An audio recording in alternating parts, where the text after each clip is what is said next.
আসসালামু আলাইকুম। আচ্ছা, কেমন হয় যদি আপনি আপনার যে প্রোডাক্টটা সেল করতেছেন, সেই প্রোডাক্টের যে কম্পিটিটর রয়েছে মার্কেটে, সেই কম্পিটিটর ফেসবুক অ্যাডসের ক্ষেত্রে কি টার্গেটিং কিওয়ার্ড ইউজ করতেছে বা কি অডিয়েন্স ইউজ করতেছে সেটা যদি দেখতে পারেন।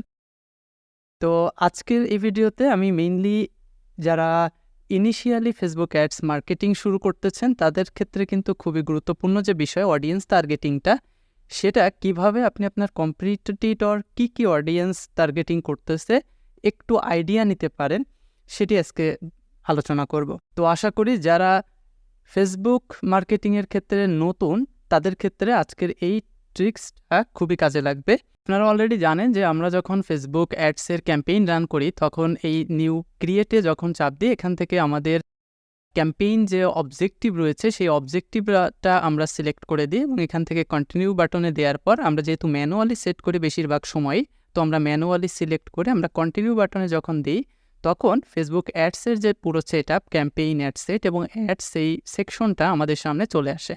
তো এখানে দেখতে পাচ্ছেন যে প্রথমে যেটা রয়েছে সেটি হচ্ছে ক্যাম্পেইন, এরপরে হচ্ছে অ্যাড সেট এবং অ্যাডস। তো অ্যাড সেটের ভিতরে মেইনলি হচ্ছে আমরা অডিয়েন্স টার্গেটিংটা করে থাকি এবং এখানে আমি অ্যাড সেটে ঢুকে গেলাম একবারে। তো আমি ধাপে ধাপে ফেসবুক অ্যাডসের সব বিষয়গুলো সম্পর্কে ইনশাআল্লাহ আলোচনা করব। তো এখন সেপারেটলি অ্যাকচুয়ালি আলোচনা করা হচ্ছে যে বিষয়টা খুবই গুরুত্বপূর্ণ আমার কাছে মনে হচ্ছে বা জানাইলে আপনাদের জন্য সুবিধা হয় সেই বিষয়গুলো। তো আপনারা অ্যাড সেটে চলে আসবেন। অ্যাড সেটে আসার পরে নিচের দিকে আমাদের যে অডিয়েন্স টাইপ, অডিয়েন্স কন্ট্রোল এবং অ্যাডভান্টেজ প্লাস অডিয়েন্সের সেকশনগুলো থাকে আপনারা সকলেই জানেন। তো এখান থেকে অ্যাকচুয়ালি আমাদের অডিয়েন্সগুলো আমরা টার্গেটিং করে থাকি যে আমরা যে অ্যাডসটা রান করতেছি সেই অ্যাডসটা কারা কারা দেখতে পারবে বা কোন অডিয়েন্সের কাছে আমাদের এই অ্যাডসটা ভিজিবল হবে। তো এখানে নিচেই যদি চলে আসেন এখানে দেখুন যে অডিয়েন্স কন্ট্রোলের ভিতরে কিছু সেকশন রয়েছে যে কত এজের লোকজন দেখতে পারবে, কোন লোকেশনে অ্যাডটা টার্গেটিং করা হচ্ছে এবং সবচেয়ে যে ডিটেল টার্গেটিং আমরা যাকে বলি যে অ্যাডভান্টেজ প্লাস অডিয়েন্সের ক্ষেত্রে আমরা ডিটেলস টার্গেটিংটা করে থাকি। তো এখানে দেখতে পাচ্ছেন যে অ্যাডভান্টেজ প্লাস অডিয়েন্সের ভিতরে আমি আমার যে প্রোডাক্টটা রয়েছে এই প্রোডাক্টটা কত এজ থেকে কত এজ পর্যন্ত লোকদের আমি দেখাতে চাই এবং কোন জেন্ডারদের আমি এই অ্যাডসটা দেখাতে চাই, মেন না উমেন নাকি অল জেন্ডারের টাইপে, এবং ডিটেল টার্গেটিং আমরা করে থাকি। এই ডিটেল টার্গেটিং কিন্তু মেইনলি 3টা ভাগে ভাগ করা হয়। একটা হলো ডেমোগ্রাফিক টার্গেটিং আমরা করি, ইন্টারেস্ট বেসিসে টার্গেটিং করি এবং আরেকটা হচ্ছে বিহেভিয়ারাল বেসিসে আমরা টার্গেটিংটা করে থাকি। তো এখানে যে চারটি দেখতে পাচ্ছেন এটি হচ্ছে ডেমোগ্রাফিক টার্গেটিংয়ের ক্ষেত্রে আমরা এই সকল বিষয়গুলো আমরা টার্গেটিং করতে পারি। তো এখানে যে ট্রিটা দেখতে পাচ্ছেন সেটি হচ্ছে ইন্টারেস্ট বেসিসে টার্গেটিংটা করা। এখান থেকে আমাদের প্রোডাক্ট অনুযায়ী আমরা ইন্টারেস্ট বেসিসে টার্গেটিং করে থাকি এবং সর্বশেষ যেটা সেটি হচ্ছে বিহেভিয়ারাল বেসিসে টার্গেটিং করে থাকি। এখানে ফাইন্যান্সিয়াল, অ্যানিভার্সারি, ট্রাভেল ইত্যাদি অনেকগুলো বিষয়ের সাথে ইনক্লুডেড থাকে। তো এই বিষয়গুলো যদি আমরা জানতে পারি আমাদের কম্পিটিটর থেকে যে তারা কোন এজের পিপলদের টার্গেট করতেছে বা কোন ইন্টারেস্ট বেসিসে তারা টার্গেটটা করতেছে, তাহলে কিন্তু যারা নতুন মার্কেটাররা আছেন বা যারা নতুন অ্যাড রান করতে চান তাদের ক্ষেত্রে একটু সুবিধা হয়।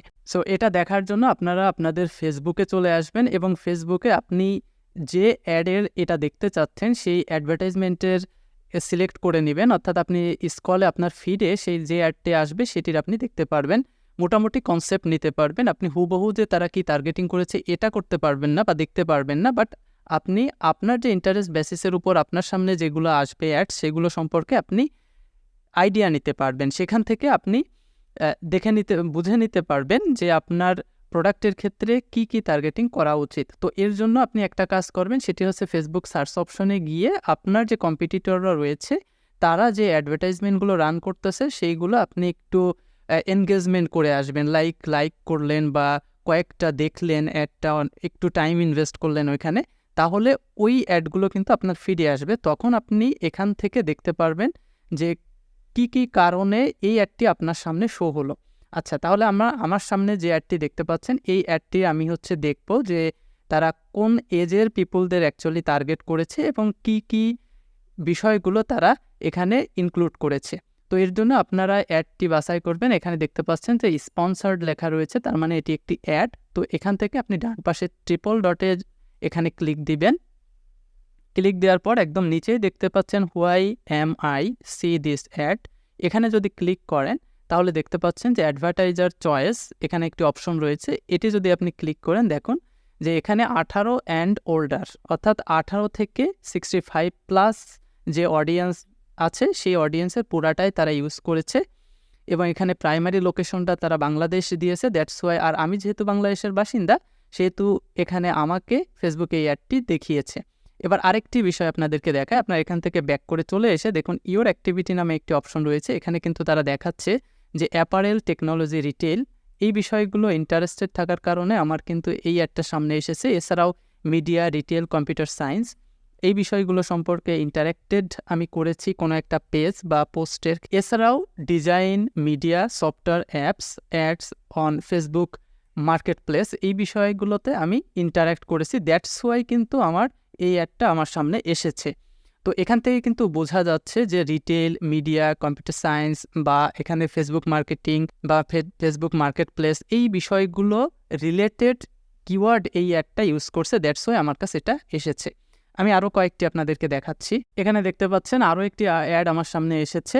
তো এখানে আপনি ঠিক একই রকমভাবে যদি ট্রিপল ডটে ক্লিক দেন এবং এখান থেকে why I am see this ad এটাতে ক্লিক দেন তাহলে এখানে অ্যাডভার্টাইজার চয়েসে যদি ক্লিক দেন এখানে দেখতে পারবেন যে এখানে কিন্তু তারা এজ সেট করেছে 23 থেকে 40 বছরের ভিতরে। যেহেতু এটি একটি আপনার চাকরির জন্য এই বিজ্ঞপ্তিটি প্রকাশ করেছে, চাকরির নিয়োগ বিজ্ঞপ্তি সম্পর্কিত, তো দেখুন 23 থেকে 40 বছর এটি একটি পারফেক্ট এজ।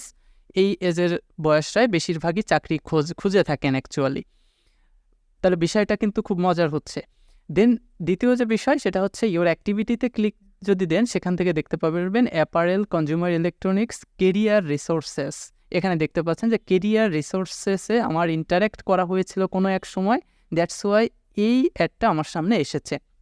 এছাড়াও দেখুন ads and marketing, business solution and comedy এবং দেখুন philosophy and believes, books and literature, design, ads, Facebook market place.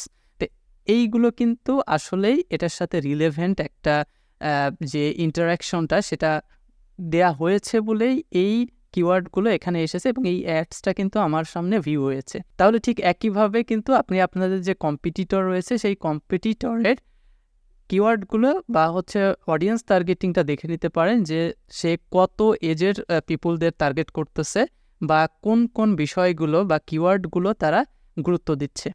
তো আশা করি এই ভিডিওতে যারা নতুন আছেন একেবারেই ফেসবুক অ্যাডস মার্কেটিংয়ের ক্ষেত্রে তাদের ক্ষেত্রে খুবই গুরুত্বপূর্ণ ভূমিকা পালন করবে।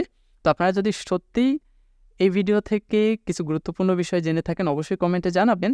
আর কি বিষয়ে ভিডিও দেখতে চান সেটি অবশ্যই জানাবেন। তো এর আগেও আমি একটি কমিউনিটি পোস্ট দিয়েছিলাম, সেখানে অনেকেই জানিয়েছেন। ইনশাল্লাহ সেই ভিডিওগুলো আমি আস্তে আস্তে তৈরি করে পাবলিশ করব। আসসালামু আলাইকুম।